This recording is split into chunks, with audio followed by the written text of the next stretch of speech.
जिस दिन आपने ये 3 गलतियां करनी शुरू कर दी, उस दिन आपके पार्टनर का आपसे मन भरने लगेगा और आपसे बात करना भी बिल्कुल बंद कर देगा। आपको पता भी नहीं लगेगा कि कब आपका पार्टनर आपको इग्नोर करने लगा है, कब आपके पार्टनर का आप में इंटरेस्ट खत्म हो गया है। बस ये 3 गलतियां कभी भी मत करना। अगर आपने ये 3 गलतियां कर दी, चाहे आपका रिलेशनशिप कितना भी पुराना है और कितना भी डीपली हो और कितना भी दर्द उसमें है और कितना भी इमोशनल अटैचमेंट है, उसी दिन आपका रिलेशनशिप खत्म, सेकंडों में खत्म हो जाएगा। चाहे आप जितने समझदार हो और जितने टेक्निकल हो, जितने मजबूत हो, आपको पता भी नहीं चलेगा कि पार्टनर आपको कब छोड़कर चला गया।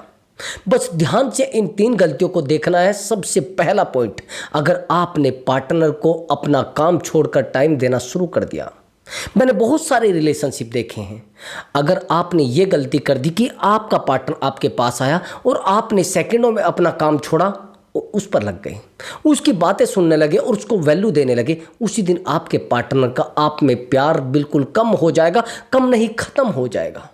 दूसरी बात, अगर आपके पास टाइम नहीं है और आप टाइम निकाल कर पार्टनर के पीछे जाते हैं, यानी हमेशा अवेलेबल रहना, अगर आपने ये गलती कर दी तो पार्टनर कभी आपके पास नहीं रहेगा और पार्टनर आपकी वैल्यू करना बंद कर देगा। आपसे बात करना भी बंद कर सकता है, आपको छोड़कर भी जा सकता है। आप चाहे जितने समझदार हो, मैंने समझदार से समझदार लोगों को देखा है, मैंने अच्छी से अच्छी काउंसलिंग की है, मैंने बेहतर से बेहतर लोगों को देखा है जिन लोगों ने अपनी लाइफ को छोड़कर पार्टनर के ऊपर फोकस किया है, लाइफ खराब हो गई। जिन लोगों को आपने टाइम दिया है और जिन लोगों को आपने वैल्यू दी है, रिश्ता खराब हो गया। अब तीसरा और इम्पोर्टेंट पॉइंट, बस इसको सुनने के लिए थोड़ा आपको वेट करना पड़ेगा ब्रदर। इसको सुनने के लिए आपको वेट करना पड़ेगा। ये 20 रुपये वाली गोली नहीं है कि खाकर और मस्ती आ जाएगी। ये 20 रुपये वाली गोली नहीं है, ये एक लंबा प्रोसेस है। मैंने 2 पॉइंट इसलिए आपको बताए हैं कि अगर काम चलता है तो चला लीजिए, नहीं चलता तो ये पॉइंट देखने के लिए आपको वीडियो पर बने ही रहना पड़ेगा। और हाँ दोस्तों, अगर आप चैनल पर नए आए हैं तो चैनल को जरूर सब्सक्राइब करें और वीडियो को लाइक करें। और हाँ दोस्तों, अगर आप मुझसे बात करना चाहते हैं तो व्हाट्सअप नंबर दिया हुआ है, उस व्हाट्सअप नंबर पर आप अपनी कॉल बुक करा सकते हैं और आप मुझसे बात कर सकते हैं। बट दोस्तों, वो पेड कॉल नंबर है, पहले आप उस पर पेमेंट करेंगे तब जाकर आपकी बात हो पाएगी, यानी आपको अपॉइंटमेंट लेना पड़ेगा, तब जाकर आपकी बात हो पाएगी। और हाँ दोस्तों, आपका कोई भी प्रॉब्लम हो सकता है, रिलेशनशिप से रिलेटेड हो सकता है, मैरिज लाइफ से रिलेटेड हो सकता है, या जाने अनजाने आपसे कोई ऐसा रिलेशनशिप बन गया है जिस रिलेशनशिप को ना तो आप अपने आप को संभालने में टाइम दे पा रहे हैं, ना सामने वाले इंसान को संभालने में टाइम दे पा रहे हैं, ना अपनी फैमिली को टाइम दे पा रहे हैं और ना खुद के लिए टाइम निकाल पा रहे हैं, और परमानेंट आप डिप्रेशन में रहते और उस इंसान की वजह से आज अपनी फैमिली को आप बर्बाद किए बैठे हैं, अपनी लाइफ को बर्बाद किए बैठे हैं, ना तो आप खुद पर फोकस कर पा रहे हैं, यानी आप पूरे तरीके से डीपली उस रिश्ते में चले गए हैं। और आज वो पार्टनर आपको कहता है, अरे तूने किया क्या है मेरे लिए, तेरी औकात ही नहीं है मेरे सामने कुछ, तू है क्या मेरे सामने। अगर ऐसा हो रहा है तो भैया बस बेहतर होगा कि आप काउंसलिंग बुक कीजिए और उस पार्टनर को सज़ा देने के बारे में बस सोचना है और सज़ा उसको मिल जाएगी। मैं बेहतर से बेहतर आपको एडवाइस देने की कोशिश करूँगा, बेहतर से बेहतर काउंसलिंग देने की कोशिश करूँगा। देखो ब्रदर, मैंने आपको हमेशा बताया है कि जादू टोने की उम्मीद करके मुझसे आप काउंसलिंग ना लें, किसी ज्योतिषी विद्या की उम्मीद करके आप मुझसे काउंसलिंग ना लें, ना कोई कॉल बुक कराएं। केवल और केवल साइकोलॉजी और साइकोलॉजी ही मेरे पास है, उसी से मैं आपके रिश्ते को सही कर सकता हूं। और मैं आपको बताता हूं कि साइकोलॉजी से अगर आपका रिश्ता सही हो गया तो पूरे जीवन आपके रिश्ते में कभी खोट नहीं आएगी, आपके रिश्ते में कभी प्रॉब्लम नहीं आएगी। आप जानते हैं, साइकोलॉजी यानी साइंटिफिक चीज़ें सच में जेन्युइन होती है। तो चलिए दोस्तों, वीडियो को शुरू करते हैं। ऐसा कौन सा वो ट्रिक है जिसको समझना पड़ेगा। एक्चुअली दोस्तों, जब हम रिलेशनशिप में आते हैं, सबसे पहले हम अपने आप को प्रेजेंट करते हैं, और जब हम प्रेजेंट करते हैं तो हमें पता नहीं होता है कि हम सामने वाले इंसान को प्रेजेंट क्या कर रहे हैं। शुरुआत में तो हम उसको दिखाएंगे, अरे भैया मैं इतना पैसे वाला बंदा हूँ, मेरे पास इतनी गाड़ियाँ हैं, मेरे पास इतने बंगले हैं, मेरे पास जूतों की जोड़ी रखी है 20-20। यानी आप उस इंसान को इतना अट्रैक्ट करने की कोशिश करते हैं, इतना अट्रैक्ट करने की कोशिश करते हैं, शुरुआत में वो अट्रैक्ट हो जाता है, 100 to 100% हो जाता है। लेकिन वहीं पर जब वो अट्रैक्ट हो जाता है तो उसको उन चीज़ों की नीड भी होती है जो आप उसके लिए उम्मीदें जगा देते हैं। मैंने बहुत सारे लोगों को देखा है। अब जब ये इस तरीके के रिश्ते बन जाते हैं तो इन रिश्तों में एक सबसे बड़ी गलती हमसे होती है कि हम सामने वाले इंसान के मन में कुछ उम्मीदें जगा देते हैं। मान लिया जाए हमने कह दिया कि भैया मेरे पास तो एक फॉर्च्यूनर है और मैं भी उसको चला नहीं रहा हूं, मैंने किसी को दिया हुआ है। अब 10 दिन के बाद वो रिश्ता एक फॉर्च्यूनर के लालच में सामने वाले ने बना लिया है और आपको लगता है अरे यार बड़ा बेहतर रिश्ता है, अरे यार ये तो, अब वो प्यार जो करेगी वो आपके फॉर्च्यूनर से करेगी, आपसे नहीं करेगी। ज्यादातर लोग कहते हैं कि पैसा सब कुछ नहीं है। कौन कहता है भैया पैसा सब कुछ नहीं? 100 to 100% पैसा सब कुछ है। अगर किसी व्यक्ति को यह समझाना है कि पैसा सब कुछ नहीं है, अरे भैया पैसा सब कुछ नहीं है तो सुविधाएं क्यों मांग रहे हो? फिर लड़कियां बेहतर क्यों देख रहे हैं? फिर लड़के बेहतर क्यों देख रहे हैं? फिर ये सब चीजें खत्म हो जानी चाहिए। मैं यही कह रहा हूं, अगर आपने कोई रिश्ता फॉर्च्यूनर दिखाकर बना लिया है तो आपने एक सबसे बड़ी गलती कर दी है कि आपने उस इंसान को कुछ समय के लिए अपनी लाइफ में आप लेकर आए हैं। तो कोशिश करें फाइनेंशियल किसी से रिश्ता ना बनाएं।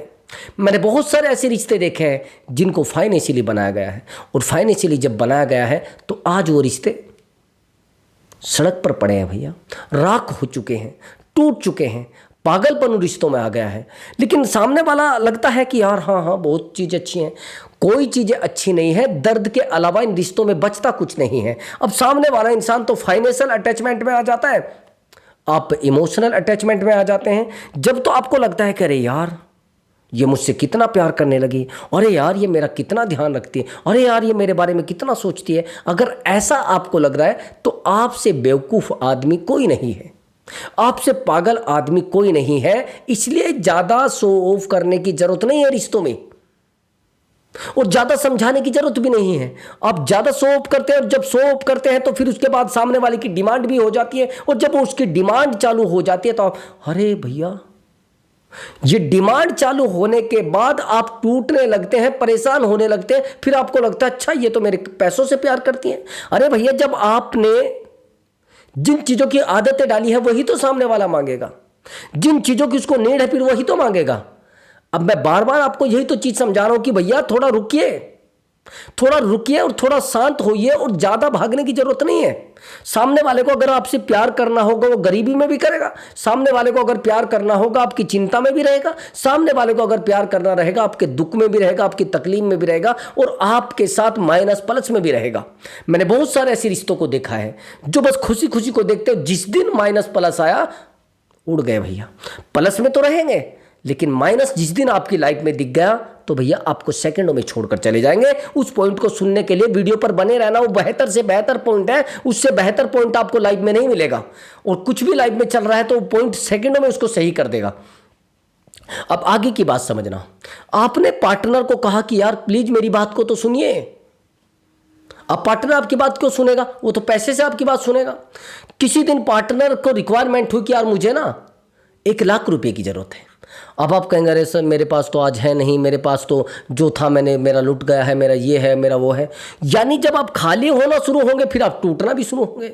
फिर आप गलती क्या करें? उस समय तो आप दिखा रहे हैं कि मैं सब कुछ हूं, मैं ही सबसे ताकतवर हूं, मैं ही सबसे स्ट्रोंग हूं। अब जब चीजें आप सामने वाले इंसान को वो प्रोवाइड करा रहे हैं जो चीजें नीड नहीं है रिश्तों में, आपने जो नीड दिखाई है वो चीजें नहीं है।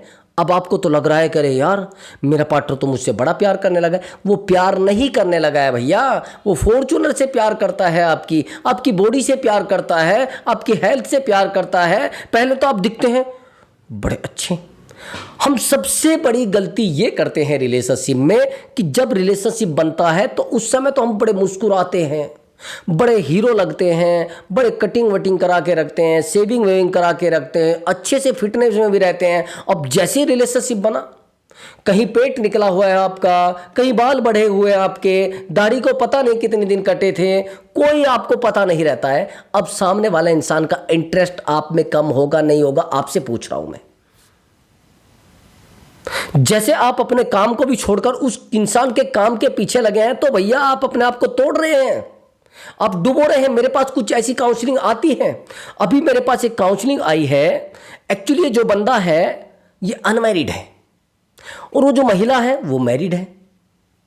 अब क्या पता उसकी फैमिली में कुछ प्रॉब्लम हुई, उसके हस्बैंड के साथ उसकी कोई मिसअंडरस्टैंडिंग हो गई, और मिसअंडरस्टैंडिंग होने में इससे उसको कॉन्टैक्ट हो जाता है। दोनों गवर्नमेंट जॉब में है। अब जैसे ही इससे उसका कॉन्टैक्ट हो जाता है, उस समय तो उसको लगता है अरे भैया मेरी तो ज़िंदगी सुधर गई। एज दोनों की सेम है, उसकी शादी हो चुकी है, इसकी नहीं हुई है। अब दोनों को लगता है कि यार बड़ा बेहतर लाइफ हो गया है। अब ये बंदा, ये तो अनमैरिड है, अब फेंक रहा है पैसे, पैसे पर पैसा, पैसे पर पैसा फेंके जा रहा है। अब वो लूटती जा रही है। अब कोई फेंक रहा है तो लूटेगा, कोई ना कोई तो लूटेगा ना। अब जब फेंकता जा रहा है, ये लूटती जा रही है।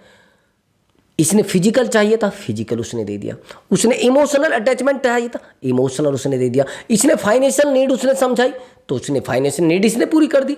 यानी ये तो उसकी फाइनेंशियल नीड पूरी करती जा रहा है, और वो इसकी फिजिकल नीड पूरी करती जा रही है, इमोशनल नीड भी पूरी करती जा रही है। अब एक बात बताइए मुझे, यहाँ पर चीज़ें जेन्युइन नहीं बन सकती, ये बात ध्यान से सुनना। अब कुछ टाइम के बाद ये कहता है कि सर हमारे रिलेशनशिप को 3 साल हो गए। मैंने कहा 3 साल हो गए, लेकिन सर अब आकर चीज़ें बिगड़ना शुरू हो गई। मैंने कैसे? चीज़ें मैं आपसे पूछना चाहता हूँ क्यों नहीं बिगड़ेंगी, बस एक बार मुझे इस सवाल का जवाब दे देना। 100 to 100% चीज़ें बिगड़ेंगी। वो कहेंगे कैसे? अब एक बात बताइए, आप देते थे उसको 10,000 रुपये महीना, आप समझ रहे मेरी बात को? आप उसको देते थे 10,000 रुपये महीना, सामने वाला देने लगा 20,000 महीना, तो क्या होगा? आपको लगता है रिश्ता आपका टिकेगा? मैं तो नहीं मानता रिश्ता आपका टिकेगा। अब रिश्ते की जो बुनियाद है वो पैसा है, रिश्ते की जो नींव है वो पैसा है। वो किसने बनाई है? अब गलती आप किसकी निकालेंगे? अरे यार उसने मुझे सर धोखा दे दिया है, उसने मेरे साथ चीटिंग की है, मैंने उसके लिए सब कुछ किया है। कहाँ किया आपने सब कुछ? आपने कहाँ किया है सब कुछ? आपने जो नीड समझी थी उसने नीड आपकी पूरी कर दी, उसको जो नीड थी आपसे उसने पूरी कर ली। अब उसको बेहतर की तलाश हो गई है सेकंडों में। अरे जब ये मुझे 10 दे सकता है, कोई 20 भी दे सकता है।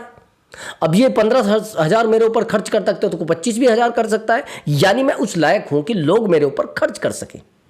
अब उसको तो अपनी लाइफ खराब करनी है ऐसे पैसा खर्च कराकर। आप उससे पहले खर्च करा रहे हैं और आप पहले अपनी लाइफ को डुबो रहे हैं। इसलिए मैं आपको कहता हूं ब्रदर, अगर रिलेशनशिप में आना चाहते हैं तो कोशिश करो इमोशनल अटैचमेंट की।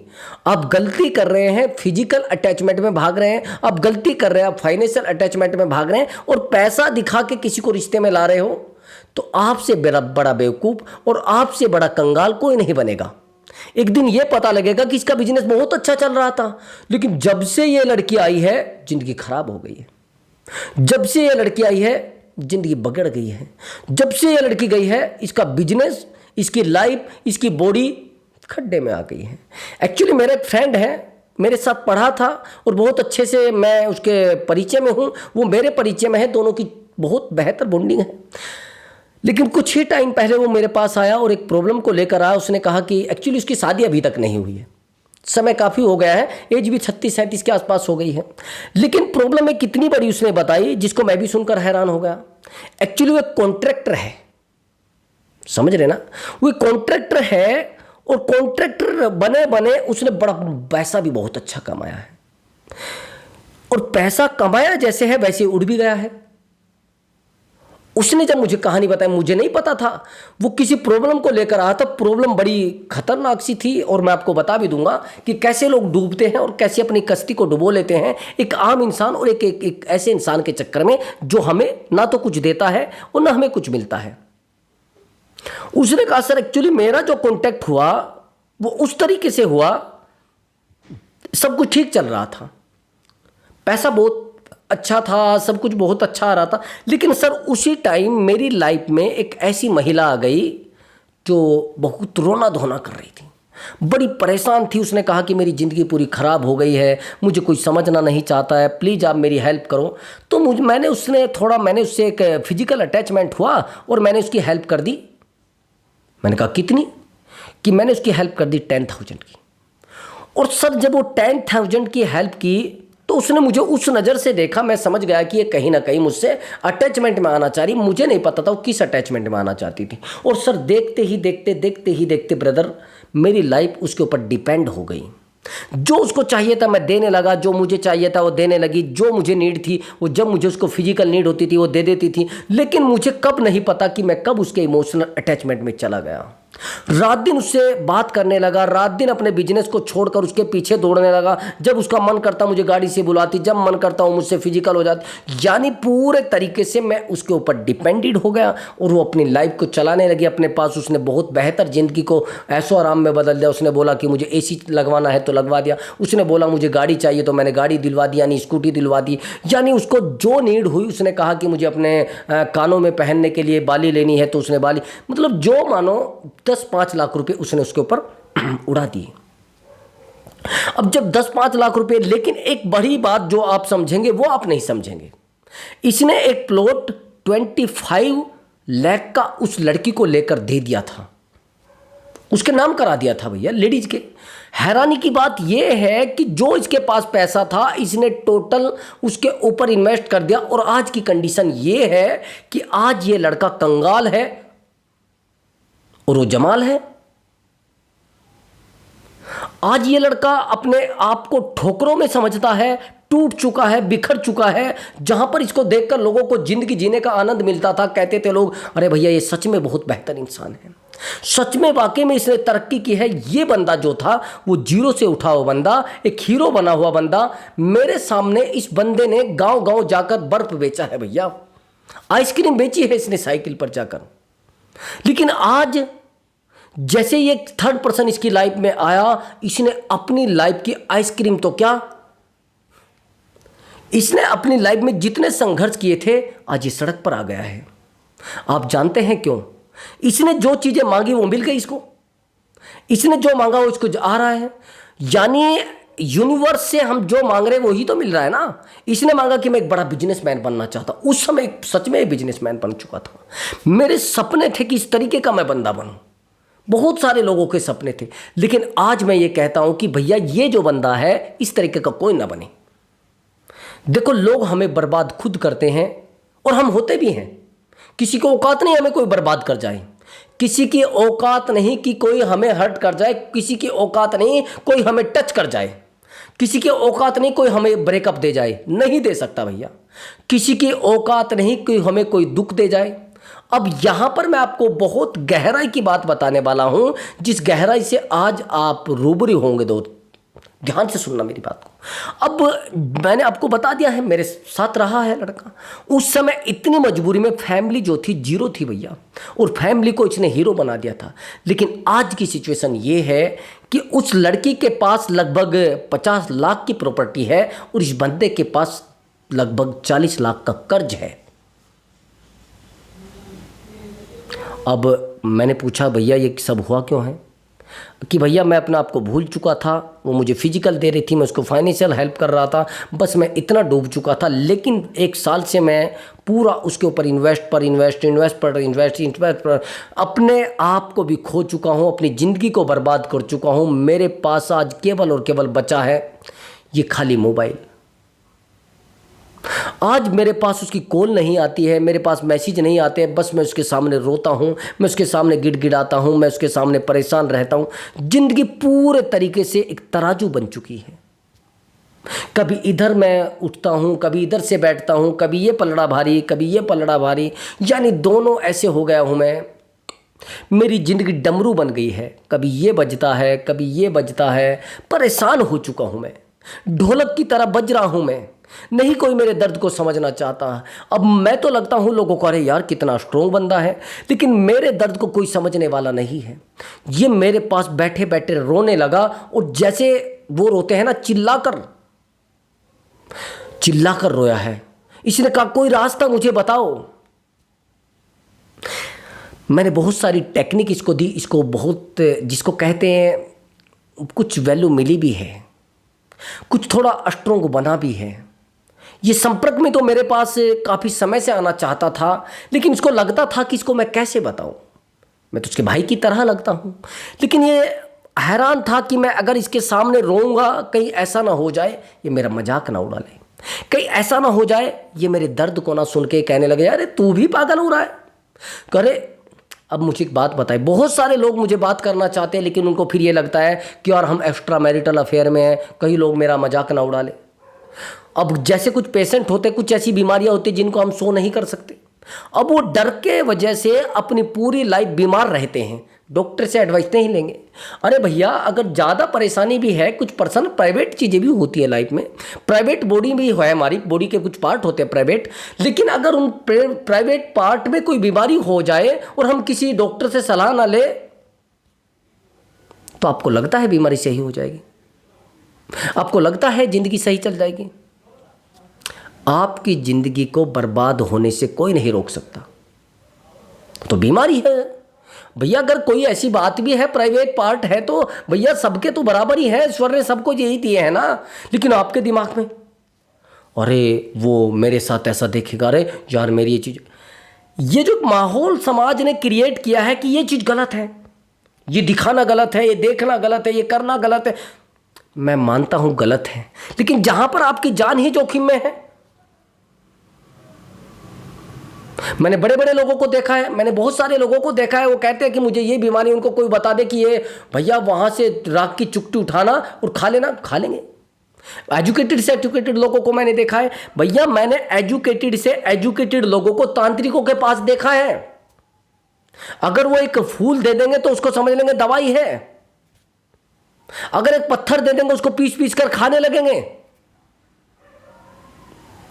जब आप जानते हैं कि इसको पीस पीस कर खाने लगेंगे तो यूनिवर्स हमें वही देता है जो हम मांगते हैं। इसने पैसा मांगा तो उसको पैसा मिलना शुरू हो गया, इसने तरक्की मांगी तो तरक्की मिलनी शुरू हो गई, इसको जो मांगना था वो मिलना शुरू हो गया। लेकिन आज जो इसने मांगा उसको मिल गया। इसको चाहिए थी कोई मासूका जो उसको जिंदगी दे सके, अब जिंदगी तो उसके पास थी, अब उसने दे दी बीमारी। आपको क्या लग रहा है ये जो आप सपने पाले बैठे हो कि लोग आपको खुशी देंगे? अरे भैया बेवकूफ़ हो, पागल हो, इतना तो समझ लो कि लोग आपसे खुशी लेने के लिए आते हैं, देने के लिए नहीं आते हैं। एक इंसान बता दीजिए किसी को खुशी देना चाहता हो, हर इंसान दुखी इस दुनिया में। जिसके भी आप घर को देखोगे पहले आपको लगेगा अरे यार ये कितने खुश लोग हैं, कभी कोई झगड़ा नहीं होता है, कभी परेशान नहीं होते हैं। लेकिन जिस दिन आप उनके घर में रह लोगे आपको लगेगा ये दुनिया का सबसे खराब घर है भैया। तो मैं इसलिए कह रहा हूं कि भैया उम्मीद मत करो कि लोग आपको खुशी देना शुरू कर देंगे। उम्मीद मत करो कि लोग अपने दर्द आपके सामने छोड़ देंगे और आपके दर्द सुन लेंगे। किसने कहा? लोगों की जिंदगी में आपसे ज्यादा दर्द है, लोगों की जिंदगी में आपके बिना। बस मेरी बात को थोड़ा गांठ बांध लेना, अब वो सुन लेना ध्यान से जो मैं आपको टेक्निक बताने वाला हूं, जो मैंने बताया था मैं लास्ट में बताने वाला हूं वीडियो की। इमोशनली डिपेंडेड, इंडिपेंडेंट की बात मैं नहीं कर रहा हूं, मैं कह रहा हूं अगर आप इमोशनली डिपेंडेंट किसी इंसान के ऊपर हो गए तो आपकी जिंदगी में बर्बादी के रास्ते खुल चुके हैं मेरे भाई। और ध्यान से सुन लेना मेरी ब्रदर एंड सिस्टर्स, किसी भी तरीके से इतनी बड़ी गलती मत कर देना, किसी इंसान के ऊपर इमोशनली डिपेंडेंट मत हो जाना। जिंदगी को पूरे तरीके से राख बना दोगे, चूल्हा बना दोगे, पता नहीं लगेगा कि कब आप जल गए, पता भी नहीं लगेगा आम की लकड़ी थी या शीशम की लकड़ी थी, पता नहीं कौन सा कोयला क्या है, कुछ नहीं पता लगेगा, कोयला बन जाएगी जिंदगी। अभी आपको लग रहा है नहीं कुछ नहीं है, बर्बाद बर्बाद बर्बाद, अकेलापन अकेलापन, बस सपना देखते रहोगे उसका कॉल कब आएगा, उसका मैसेज कब आएगा, कब वो मुझसे बात करेगा। कहां सो रहे हो आप? जिंदा लाश बनकर रह जाओगे, एक मैसेज की वेट करने लगोगे, एक डॉट जिसको बोलते हैं ना, डॉट भी आ गया ना मैसेज भी उसकी तरफ से, तो आपको लगेगा मेरी जिंदगी जिंदा हो गई है, मैं जिंदा हो गया हूं। आज तो आप खुद पर डिपेंड हैं, आज खुद की खुशियों को देखते हो, आज आप अपने हाथों को देखते बड़ी खुशी आपको मिलती है, आप अपने चेहरे को देखते हो शीशे में बड़ी खुशी आपको मिलती है। लेकिन कल आपको एक चेहरा भी दुश्मन लगना शुरू हो जाएगा, आपको लगेगा मेरे चेहरे में कुछ कमी है, आपको खुद में लगने लगेगा अरे यार मैं कहां से दिक्कत है। आप एक्सेप्ट कर लोगे कि मैं बहुत बुरा हूं। कुछ ऐसे लोगों के बीच में ले जाकर, ऐसे कुत्ते लोगों से आप अपनी जिंदगी को जोड़कर अपने आप को एक्सेप्ट कर लोगे, मैं सच में बहुत बुरा हूं, मुझे इसलिए छोड़ा गया है, मैं कमजोर हूं, मैं वीक हूं, मैं बर्बाद हूं। इस तरीके से आपके ऊपर ठप्पा लगा देंगे ये लोग, इस तरीके से ये ठप्पा लगा देगा आपका पार्टनर जो किसी थर्ड पर्सन के साथ जाकर जिंदगी को बदजानुम आपकी बना देगा। ब्रदर डिपेंडेंट कभी मत हो जाना। उस इंसान को सजा देनी है तो बस मेरी बात को थोड़ा ध्यान से सुन लेना, इंडिपेंडेंट होकर अपनी लाइफ को डिपेंड करो अपने ऊपर, अपनी खुशियों को डिपेंड करो खुद पर, क्यों दूसरे पर डिपेंड हो रहे हैं। आपको मैंने बता दिया, एक एक एग्जांपल देकर बता देता हूं भैया मैं, और इससे भी नहीं समझे तो इतने अच्छे तरीके से आपको आपका भाई भी नहीं समझाएगा। आपकी प्रेमिका तो आ रही है भैया, आपको बस ये मान लेना, ये तो बस मेरी बात पूरी डीपली समझ लेना, और इससे ज़्यादा मैं कुछ कहना नहीं चाहता। ज़िंदगी को बर्बाद करना है तो डिपेंडेड हो जाना, पूरे फुल्ली डिपेंडेड। और अगर आबाद करना है तो बस एक छोटा सा सबक ले लेना, इंडिपेंडेड। खुशियों में इंडिपेंडेड, प्रेम में इंडिपेंडेड, और जिसे कहते हैं ना प्यार। अगर बहुत अच्छा अपने आप को फील कराना है तो सेल्फ लव करो। जिस दिन आप खुद से प्यार करना सीख गए, जिस दिन उस इंसान को टारगेट करके और खुद से प्यार करने लगे, उस इंसान के तो भैया धज्जियाँ उड़ जाएंगी। उस इंसान के तो दिमाग में कीड़े पड़ जाएंगे, उसको पता नहीं लगेगा कि ये है क्या। मैंने बड़े बड़े ट्रैकर को देखा है, बड़े बड़े दिमाग वाले लोगों को देखा है, सड़क पर आ गए हैं इमोशनल अटैचमेंट के चक्कर में। मैंने बड़ी बड़ी एज के लोगों को देखा है। मैंने 65 साल 70 साल एज के लोग मेरे पास काउंसलिंग के लिए आते हैं, और काउंसलिंग में चिल्लाते हैं, रोते हैं, फूट फूट कर रोते हैं। आप जानते हैं क्यों? क्योंकि वो आज अपने आप को नहीं समझा पा रहे हैं, वो आज अपने आप को खुश नहीं कर पा रहे हैं। खुश नसीब इंसान जो कहते थे हमें ईश्वर ने सब कुछ दिया है, जो कहते थे ईश्वर ने हमें हर खुशी दे दी है, लेकिन आज वो लोग कहते हैं आज ईश्वर ने हमसे सब कुछ छीन लिया, हमने क्या गुनाह किया है। तो ब्रदर, चैनल पर जरूर आना, और मैं एक बेहतर वीडियो आपकी बात लेकर आऊँगा, बेहतर वीडियो। मैं मिलता हूँ अगली वीडियो में, तब तक के लिए नमस्कार दोस्तों।